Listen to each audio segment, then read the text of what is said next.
Hello friends, educational मंदिर में आप सभी का स्वागत है। आज की वीडियो में हम यूजीसी नेट हिस्ट्री का क्वेश्चन पेपर सोल्व करेंगे।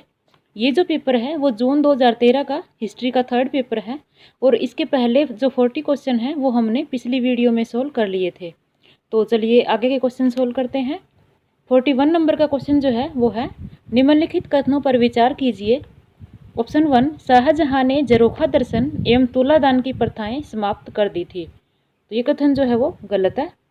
शाहजहां ने जो झरोखा दर्शन और तुलादान की प्रथा को जारी रखा था और उसने सिजदा और पाबोस की प्रथा को समाप्त कर दिया था और उसके स्थान पर जो है वो चहार तस्लीम की प्रथा आरंभ की थी। अगला ऑप्शन है ऑप्शन 2, शाहजहां ने शांतिदास जो कि अहमदाबाद का प्रमुख जोहरी एवं साहूकार था को जैन मुनियों के विश्राम स्थल का निर्माण करने हेतु भूमि अनुदान देने से इनकार कर दिया था। ये कथन भी गलत है। शाहजहां ने कश्मीर में हिंदुओं और मुसलमानों के मध्य वैवाहिक संबंधों पर रोक लगा दी थी। ये बिल्कुल सही कथन है। शाहजहां ने जो है वो हिंदू और मुसलमानों के मध्य जो वैवाहिक संबंध थे उन पर रोक लगा दी थी। अगर कोई हिंदू लड़का इस्लाम धर्म स्वीकार कर लेता था तब वह मुस्लिम लड़की से विवाह कर सकता था। ऑप्शन 4, शाहजहां ने धर्मवेताओं को सिजदा न करने की छूट दे दी थी। ये भी सही कथन है। उपरोक्त कथन में से कौन से कथन सही नहीं है? नीचे दिए गए कूट में से अपने उत्तर का चयन कीजिए। तो इसमें जो सही नहीं है वो ऑप्शन हमें देखने हैं, तो वो है ऑप्शन 1 और 2। तो ऑप्शन ए जो है वो सही उत्तर होगा क्योंकि इसमें ऑप्शन 1 और 2 दोनों ही सही नहीं है। अगला क्वेश्चन है, आसाम के अहोम राज्य का वर्णन किस मुगल दरबारी इतिहास लेखन में किया गया है? Option A, Padshahnama, Alamgirnama, Futuhat Alamgiri, Maasir Alamgiri. तो इसका वर्णन जो है वो आलमगीरनामा में मिलता है। Option B. अगला क्वेश्चन है, किस इतिहासकार ने जमींदारों, जागीरदारों एवं किसानों के बीच त्रिपक्षीय संबंधों को मुगल साम्राज्य के संकट एवं पतन का कारण माना है? Stephen P Blake, M Athar Ali, Satish Chandra, C A बेली।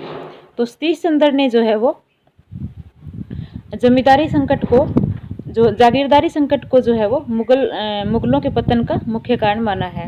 अगला क्वेश्चन है, निम्नलिखित कथनों पर विचार कीजिए। ऑप्शन 1, शिवाजी ने अपने स्वराज्य क्षेत्र में दक्कन की शक्तियों की घुसपैठ को नियंत्रित किया। ये सही कथन है। शिवाजी ने जो है वो अपने शासन वाले क्षेत्र में बाहरी शक्तियों की घुसपैठ नहीं होने दी थी। ऑप्शन 2, उन्होंने 1664 में सूरत को लूटा। ये भी सही है। शिवाजी ने सर्वप्रथम 1664 में और उसके बाद 1670 में 2 बार जो है वो सूरत को लूटा था। ऑप्शन 3, उन्होंने शाइस्ता खान और मिर्जा राजा जयसिंह के आक्रमणों का सफलतापूर्वक सामना किया। ये जो कथन है वो सही नहीं है। शिवाजी जो है वो मिर्जा राजा जयसिंह का मुकाबला नहीं कर सके थे और 24 जून 1665 को शिवाजी और जयसिंह के बीच पुरंदर की संधि हुई थी। ऑप्शन 4, शिवाजी की शक्ति को कमजोर करने के उद्देश्य से मुगलों ने बीजापुर एवं गोलकुंडा का मुगल साम्राज्य में विलय किया। ये कथन भी सही नहीं है। औरंगजेब ने शिवाजी की मृत्यु के बाद जो है वो बीजापुर और गोलकुंडा को मुगल साम्राज्य में मिलाया था। तो उपरोक्त में से कौन से कथन सही नहीं है? सही नहीं है वो है ऑप्शन 3 और ऑप्शन 4। तो ऑप्शन 3 और 4, ऑप्शन डी जो है वो इसका राइट आंसर है। अगला क्वेश्चन है, निम्नलिखित में से कौन सा युग्म सही सुमेलित नहीं है? अहदी, भद्र सैनिक, ये बिल्कुल सही सुमेलित है। अशरफ, कुलीन वंश का व्यक्ति, ये भी सही है। जामा ए कामिल, सामान्य दर पर लगान निर्धारण, ये जो है वो सही नहीं है। शिवनाह निगर, समाचार भेजने वाला, ये भी सही है। तो ऑप्शन सी जो है वो इसका राइट आंसर है। अगला क्वेश्चन है, निम्नलिखित में से कौन सा कथन सही नहीं है? स्थल मार्ग द्वारा भारत में आयातित वस्तुओं में घोड़ों का बहुत बड़ा हिस्सा था। ये बिल्कुल सही कथन है। ऑप्शन बी, 17वीं शताब्दी में सूरत के व्यापारियों में वीरजी बोहरा एक प्रमुख व्यापारी था। ये भी सही कथन है। ऑप्शन सी, पुर्तगालियों ने 17वीं शताब्दी में भारत के सामुद्रिक व्यापार पर अपना प्रभुत्व बनाए रखा। ये जो कथन है वो सही नहीं है। 17वीं शताब्दी में भारत के सामुद्रिक व्यापार पर पुर्तगालियों का प्रभुत्व नहीं था, बल्कि इस काल में भारतीय व्यापारियों जैसे वीरजी मोहरा, मलय चेट्टी, हीराचंद साहू और इनके साथ साथ डच और अंग्रेज व्यापारी भी जो है वो व्यापारिक गतिविधियों में लगे हुए थे। ऑप्शन डी, 17वीं शताब्दी में अनेक मुगल अमीरों ने व्यापार एवं वाणिज्य में भाग लिया। ये सही कथन है। तो जो सही नहीं है वो है ऑप्शन सी। अगला क्वेश्चन है, निम्नलिखित में से कौन सा कथन सही नहीं है? ऑप्शन ए, मुगलों की मौद्रिक व्यवस्था मुख्यतः चांदी के रुपये पर आधारित थी। ये सही कथन है। ऑप्शन बी, बाबर से शाहजहां तक सभी मुगल शासकों की मध्य एशिया में अपना राज्य स्थापित करने की महत्वाकांक्षा रही। ये भी सही है। ऑप्शन सी, मुगल काल में मध्यम वर्ग नहीं था।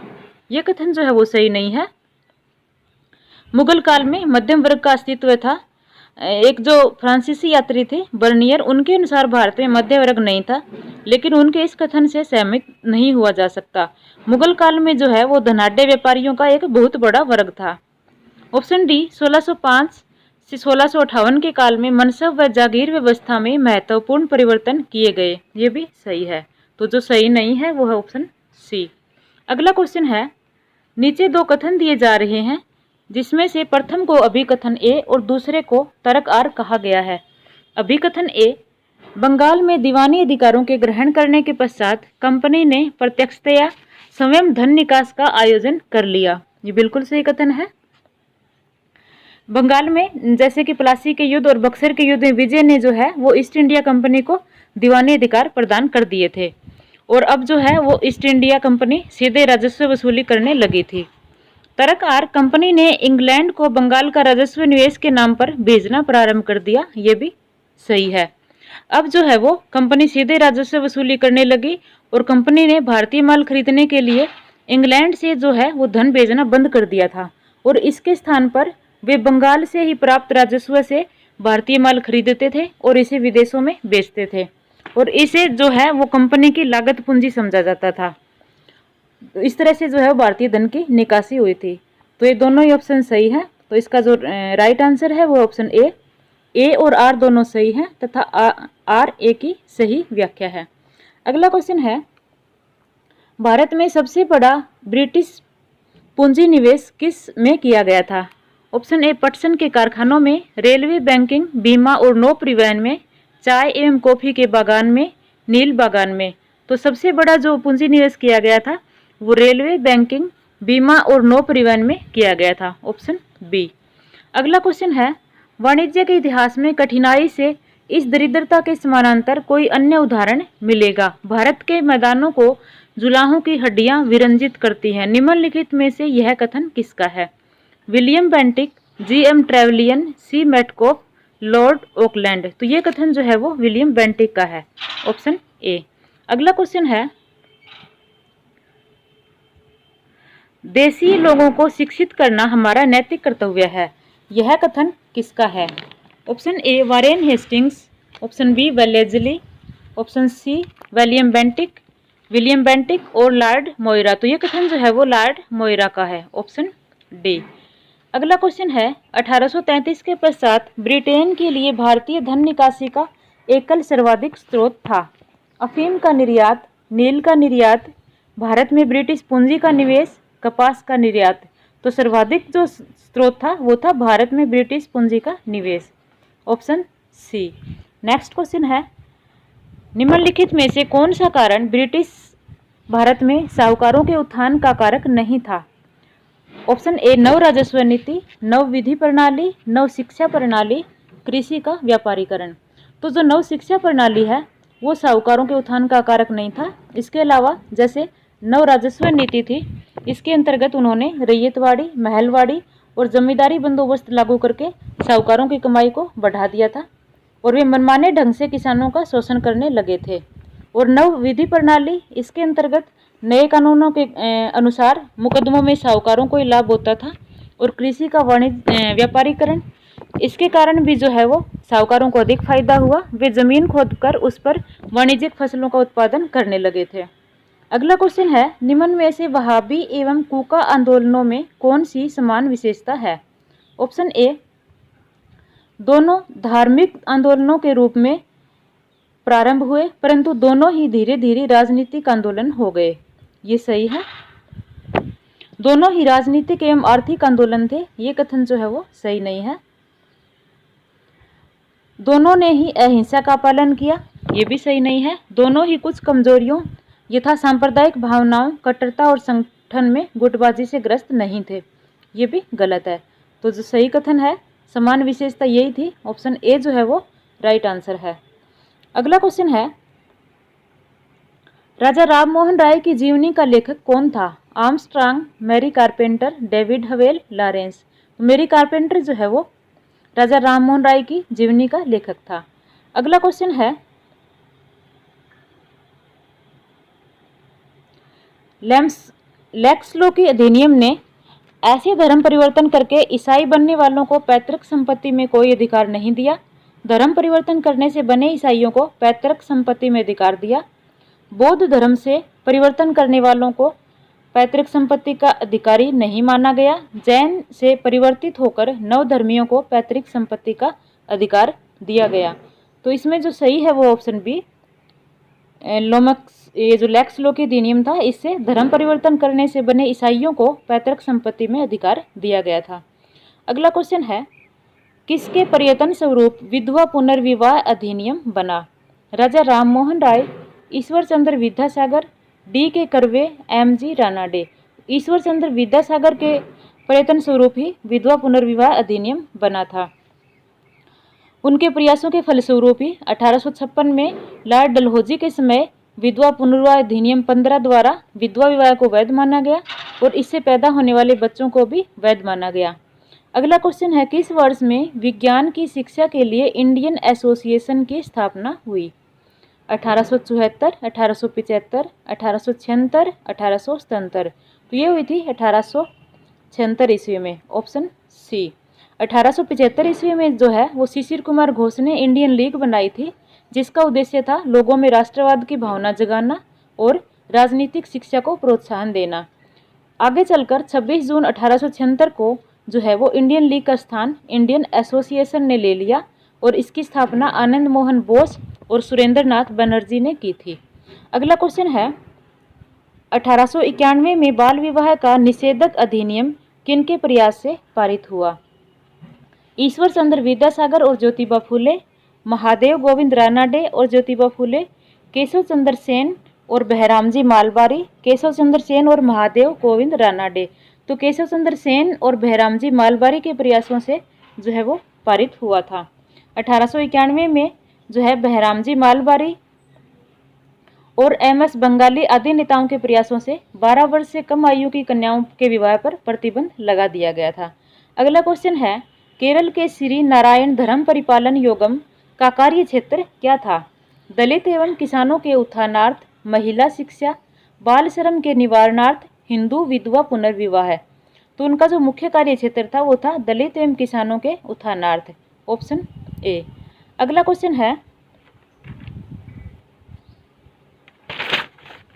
इंडियन नेशनल कांग्रेस का नामकरण किसने किया? Dadabhai Naoroji, M G Ranade, S N Banerjee, A O Hume. तो दादा भाई नौरोजी ने जो है वो इंडियन नेशनल कांग्रेस का नामकरण किया था। अगला क्वेश्चन है, सूची 1 को सूची 2 से सुमेलित कीजिए तथा दिए गए कूट में से सही उत्तर का चयन कीजिए। सूची 1 में नाम दिए गए हैं व सूची 2 में उनकी पत्र पत्रिकाएं।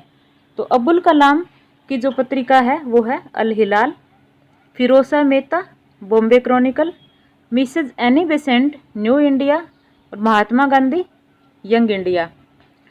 तो ऑप्शन ए जो है वो इसका राइट आंसर है।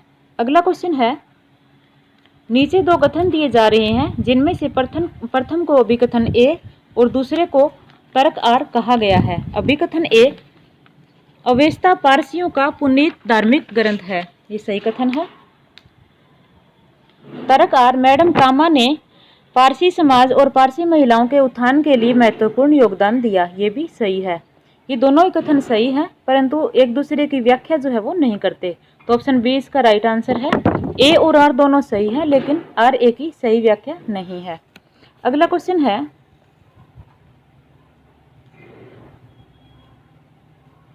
1927 में मद्रास विधानसभा के लिए नामांकित की जाने वाली प्रथम महिला थी। मुथु लक्ष्मी रेड्डी, सिस्टर सुभा लक्ष्मी, मेहरीबाई टाटा, मार्गरेट कुनसिंस। तो इसमें जो प्रथम महिला थी वो थी ऑप्शन ए मुथु लक्ष्मी रेड्डी। अगला क्वेश्चन है, द इंडियन नेशनल कांग्रेस वास्तविक जन आधार वाली राजनीतिक पार्टी किस वार्षिक अधिवेशन के पश्चात बनी थी?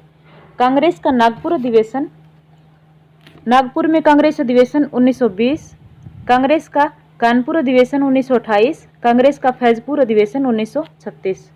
तो ये बनी थी नागपुर में कांग्रेस अधिवेशन 1920।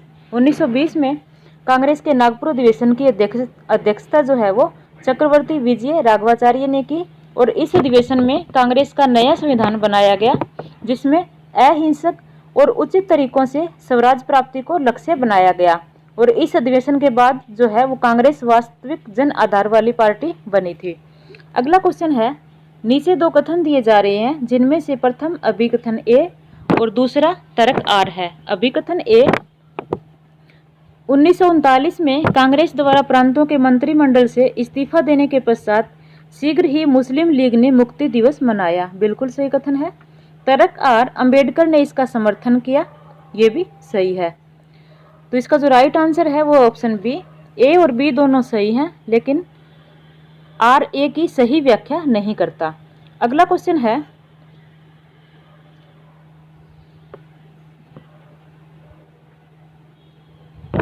नीचे दो कथन दिए जा रहे हैं जिनमें से प्रथम को अभिकथन ए और दूसरे को तर्क आर कहा गया है। अभिकथन ए, यूएसए में सिविल युद्ध के पश्चात काले लोगों को मताधिकार संबंधी कठिनाइयों का सामना करना पड़ा। सही कथन है। तर्क आर, यूएसए के दक्षिण राज्यों ने यह आज्ञापक कर दिया कि 1860 की मतदाता सूची में मतदाता होने के लिए पिता अथवा दादा का नाम होना चाहिए। ये भी सही है। इसका जो राइट आंसर है वो ऑप्शन ए और आर दोनों सही हैं तथा आर ए की सही व्याख्या है। अगला क्वेश्चन है, निम्नलिखित में से यह किसने कहा था कि आधुनिकोत्तरवाद की परिभाषा मात्र एक पद की परिभाषा नहीं है, यह तो वर्तमान युग का चित्रण है जिसमें यह मूल्यांकन किया जाए कि इसके प्रति हमारी अनुक्रिया क्या है। जे एफ ल्यूटार्ड, अर्रन गरे, जे जी मेर्क्यूर, उपयुक्त में से कोई। तो यह परिभाषा जो है वो अर्रन गरे की है, ऑप्शन बी। अगला क्वेश्चन है, निम्नलिखित कथनों पर विचार कीजिए और बताइए कि अनुसंधान कार्य प्रणाली के प्रसंग में कौन सा कथन सही नहीं है। ऑप्शन ए, इतिहास लेखन में वैयक्तिक दृष्टिकोण अपनाने से अतीत का सही चित्र प्रस्तुत करना संभव हो जाता है। ये कथन जो है वो सही नहीं है क्योंकि इतिहास लेखन में जो है वो वैयक्तिक दृष्टिकोण अपनाने से इतिहास की निष्पक्षता पर विपरीत प्रभाव पड़ता है। ऑप्शन बी, रिकॉर्ड की बाह्य और आंतरिक समीक्षा इतिहासकार को प्रामाणिकता को स्थापित करने में सहायता करती है। ये सही कथन है। अतीत की घटनाओं का आलोचनात्मक विश्लेषण करने के लिए इतिहासकार को उन घटनाओं के घटनाक्रम को जानने की आवश्यकता है। ये भी सही है। अतीत के ऐतिहासिक रिकॉर्ड पूर्णतया प्रामाणिक एवं सही नहीं हो सकते जिनसे तथ्यों को जाना जा सके। ये भी सही है। तो जो सही नहीं है वो है ऑप्शन ए। अगला क्वेश्चन है, निम्नलिखित कथनों पर विचार कीजिए। 17वीं शताब्दी की वैज्ञानिक क्रांति से पहले पश्चिम में इतिहास लेखन कुछ नियत कमजोरियों से ग्रस्त था। निम्न में से कौन सा कथन इसकी पुष्टि करता है। ऑप्शन ए, अधिकतर लेखक समय के गुजरने के साथ आने वाले परिवर्तनों के विचार से अनभिज्ञ थे। ये इसकी पुष्टि करता है। इतिहास की विषय वस्तु को लगभग साहित्य अथवा दर्शन शास्त्र की शाखा समझा गया। ये भी करता है। तो ऑप्शन सी जो है वो इसका राइट आंसर है। ए और बी दोनों ही जो है वो इसकी पुष्टि करते हैं। अगला क्वेश्चन है,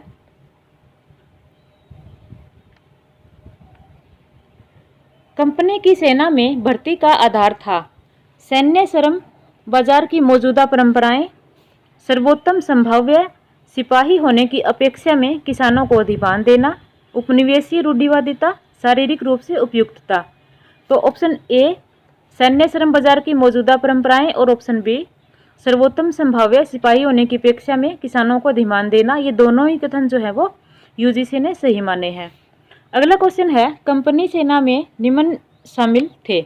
उच्च जातीय ब्राह्मण और राजपूत, बिहार और बंगाल के जमींदार किसान, चावल खाने वाले क्षेत्रों के लोग, केवल दक्षिणवासी। तो इसमें शामिल है ऑप्शन ए उच्च जातीय ब्राह्मण और राजपूत। अगला क्वेश्चन है, सेना की भर्ती में ब्रिटिश राज्य ने अदायगी की किस प्रणाली को अपनाया? मालगुजारी, घाटवाली, महलवाड़ी, यादवारी। तो इसमें जो है वो घाटवाली प्रणाली को अपनाया।